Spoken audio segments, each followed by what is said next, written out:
you so much. So excited to be presenting today. So just from an agenda perspective, we're going to start with the state of application security today. We'll go through some of the challenges that we see in GitHub to improving the state of application security today, and then we'll start to talk about what it actually means to be a developer first or to take a developer first approach. I look forward to all of your questions at the end, so feel free to definitely submit them now. So the state of application security today. Well, we all want to shift security left, right? Like we've been talking about shifting security left for a while. It makes a lot of sense, right? Nobody wants to find vulnerabilities late in the cycle. It costs a lot. It's very painful for developers. You then have to context switch back to this problem that you may have looked at, this code that you may have looked at 6 months ago. Of course, we never want to get into a breach. We know how expensive that is, the average one being $3.9 million.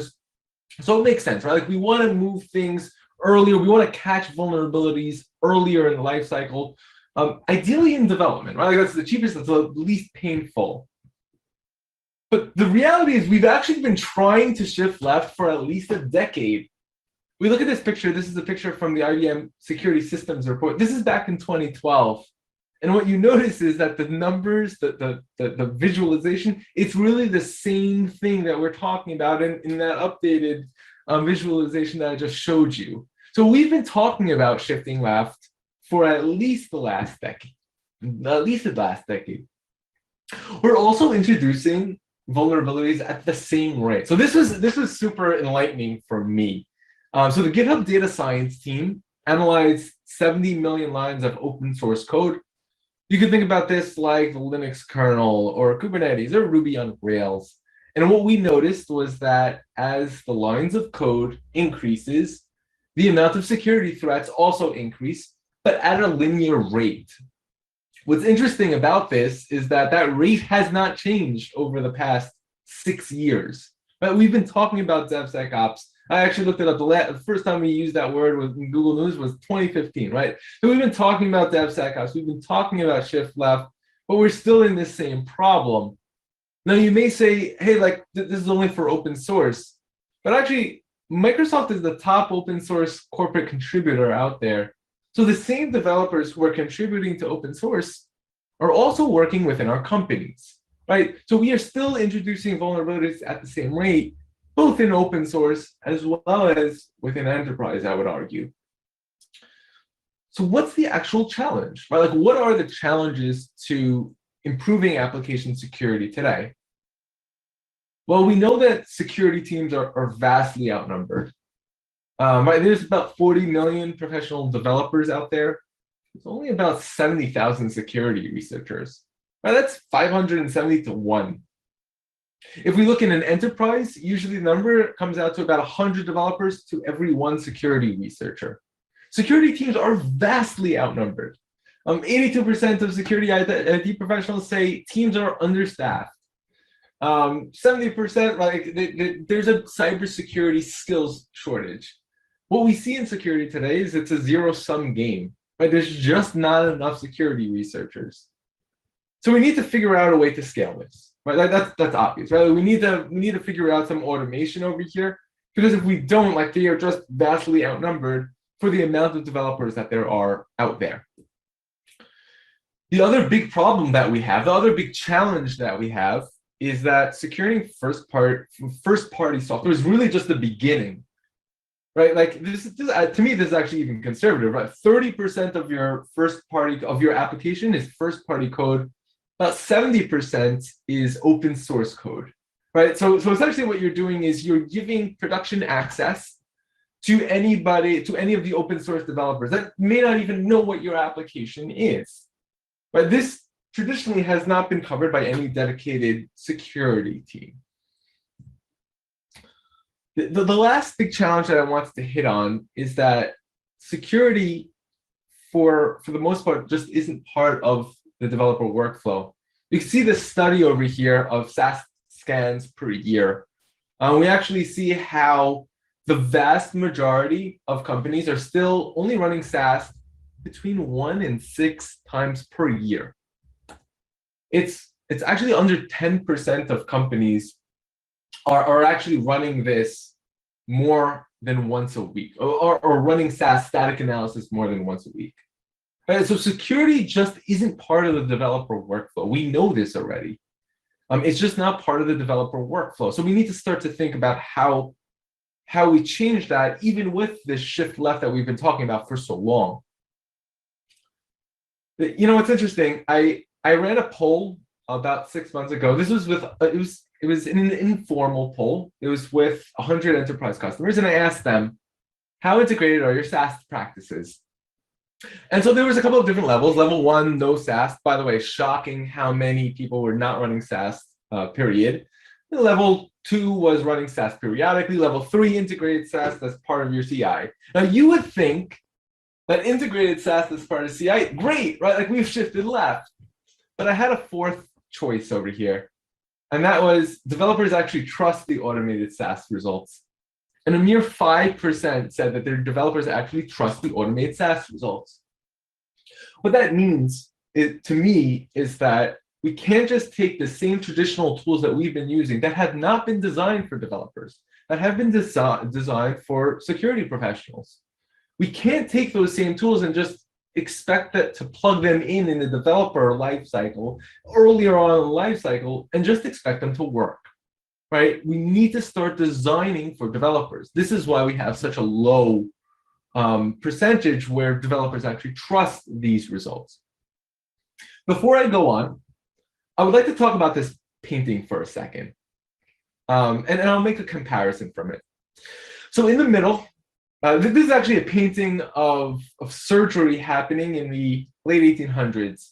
In the middle is Joseph Lister. Joseph Lister is considered by many the father of modern day surgery. And there are two technological innovations in the 1800s that occur. On the left-hand side is an anesthesiologist. That anesthesiologist is putting the patient is making that patient unconscious. You have to remember, back in those days, surgery was an agonizing experience. The surgeon had to make cuts and tears while the patient was normally up and awake, and this made the entire surgery very, very complicated. So that's an innovation, the anesthesia. And on the right-hand side is a gentleman spraying an antiseptic spray, actually known as carbolic acid. And what that does is that prevents germs from entering into the body. Pre this carbolic acid, actually, 50% of people going to surgery died from sepsis. So these are two major innovations in surgery, but they took actually very different, divergent paths towards adoption. Let's actually explore that. So anesthetics. Anesthetics was first discovered in 1846. This gentleman named William Morton brought it to Henry J. Bigelow. Said, I can change surgery. I can operate on people that are unconscious. So they took this they tried it out, it worked. They took this to a couple of other folks. Within 1 year, this is used, right? This is used worldwide within a year. It's absolutely ubiquitous within 7 years, right? Anesthesia just takes off like that. And you think about it from a surgeon's perspective, why wouldn't it, right? Like, this is amazing. We can actually make tears and cuts without the person in writhing agony. And we can get better results as well. Well, antiseptics takes a completely different adoption path. So this is first discovered in 1865 by Joseph Lister. He's operating on a 7-year-old child with a fractured leg, realizes that there's this thing called carbolic acid that reduces the smell of sewage. So wanted to try this out. Like, what if we try carbolic acid to prevent the sewage from entering my body, from entering that patient's body? So tries it out, it works, and then starts to do studies. Study after study confirms that the rate of surgery is much more successful when using carbolic acid. This even gets published into The Lancet. The Lancet is one of the most premier medical journals even to this day.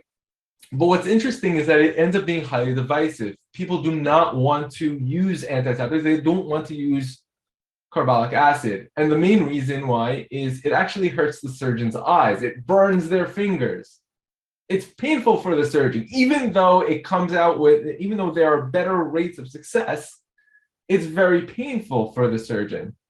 The surgeon doesn't want to deal with it. So, of course, half-heartedly, this gets adopted by the mid-1880s. Right? This ends up becoming ubiquitous in the 1900s, but it takes a good 40, 50 years in order for that to go through. Why did these two technologies take such different paths? This is, of course, considered the foundation of modern surgery. I want to make a comparison over here. Anesthetics is like DevOps. It just made sense, right? It made the lives of the developers easier. Who doesn't want to ship security fast? Who doesn't want to ship software faster with less bugs? So DevOps was actually adopted by choice. But security, on the other hand, it still feels like we are spraying carbolic acid on our developers. It hurts, it's painful. It works, but it's still painful. So what if we shifted the mindset? Like, what if we started to do things in a developer-first manner? So we at GitHub started to do this. We actually, our investment into security dates back probably 4 years ago at this point, where we started to send out vulnerability alerts for any open source dependencies that you may be using that have a vulnerability associated with them. I mean, we thought this was amazing. We thought this was a game changer, right? You don't have to run any additional tools. You just check into your GitHub repo, and we will automatically alert you. What we found, though, was that developers did not like this solution. They got too many notifications. They were bombarded by information. We were focusing on problems, not solutions. And so we changed a little bit. We started to get a little bit more developer focused over here, and we shipped what's known as the Dependabot, which opens up a pull request for the developer. Right? This actually bumps up a dependency version to a non-vulnerable version. It already solves the issue. All the developer now has to do is click the merge button. And what we saw was truly amazing. Developers were fixing open source dependency issues twice as fast when using Dependabot as opposed to not using Dependabot. And so this is what we start to say, we're shifting the way we're being a developer requires that mindset shift. Right? Beforehand, we were outside of the developer workflow. We're now at the heart of the developer workflow. We're focusing on a solution. We're actually automating the entire journey in order to fix that result, in order to fix that vulnerability. That's what developer first means. So let's think about this, like what does this mean actually in other domains as well, like credential scanning. So the interesting thing at GitHub, like we've actually been doing secret scanning for a good amount of time. If you if you put a GitHub personal access token into a GitHub public repository, we'll actually invalidate that immediately. There's really not much risk in doing so. The thing with credentials is it's extremely common to put a secret or a token into a repo. I've done it personally myself as a developer.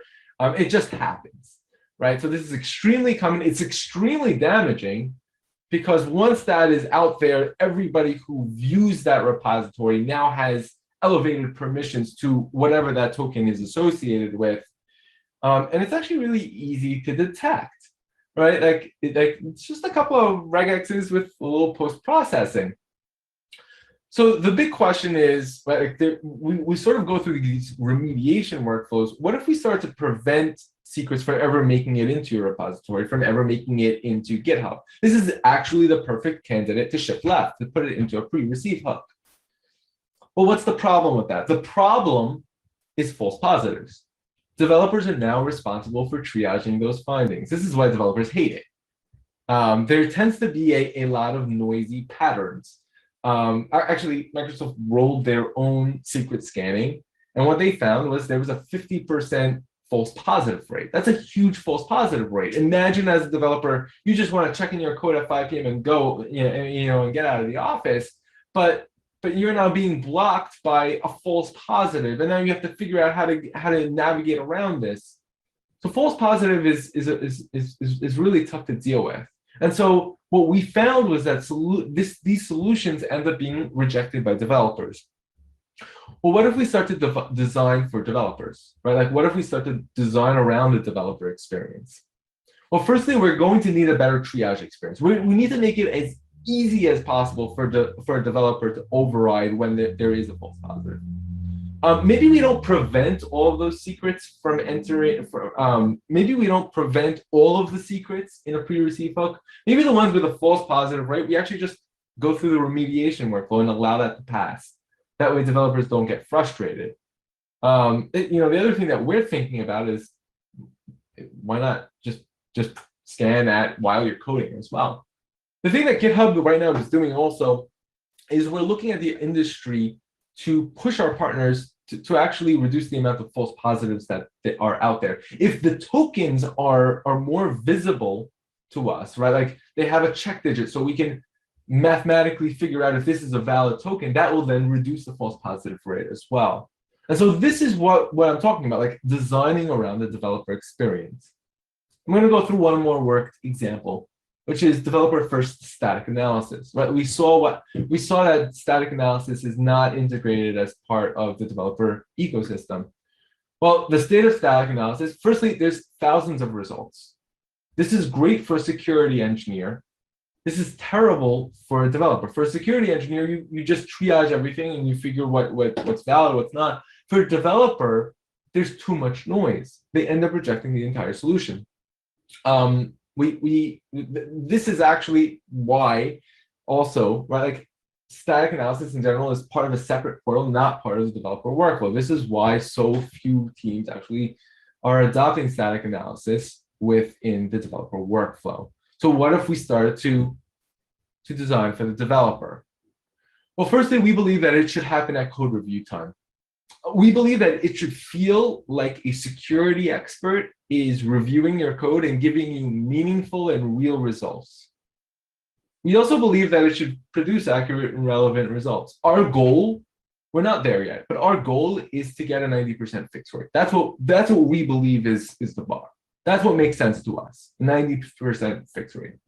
Also, a great experience should include suggestions. Hey, maybe do this and that, and that will actually fix your issue. Right? Again, like part and parcel integrated in as part of GitHub, as part of the developer tools. And also, this one's a little bit subtle. It should aggregate the world's security efforts. Right? There shouldn't just be one team or one company doing security. We should start to get the expertise of those 70,000 security researchers all around the world. Well, this is what we're building, right? Like we are building this. We started off with code scanning, where we're taking a technology, a SaaS technology known as CodeQL, we're integrating it deep into the developer workflow. On the right-hand side, you can see a picture of GitHub. Now there's just another security tab. This is part and parcel as part of the developer workflow. We're not giving you thousands of results, but we're going to give you real results that you can actually fix. There's secret scanning as well, which looks for any secrets within those private repositories. Again, like we're marching our way up to preventative workflows, but this is where we started with, and it's truly amazing. You just click a button and you're done. And then finally, those depend about security updates, where we're actually updating the repo. We're actually opening up pull requests for you whenever an open source dependency is found. You can check this out, right? github.com/features/security. That will give you full details of what we've been working on and where we're going. We're very excited about it.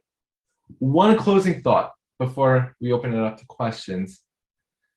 If we build for developers, we can shift left. Right, like this has been the issue in the industry, is that we haven't designed for developers. And so I truly believe if we start to actually build for the developers, if we get into the mindset of developers, we will actually increase that fix rate. We've been obsessed a lot about finding vulnerabilities, but not about actually fixing vulnerabilities. And that's something that we've been focusing on, is really focusing on how we can actually start to fix vulnerabilities, not just find them. So if we build for developers, we can shift left. Thank you.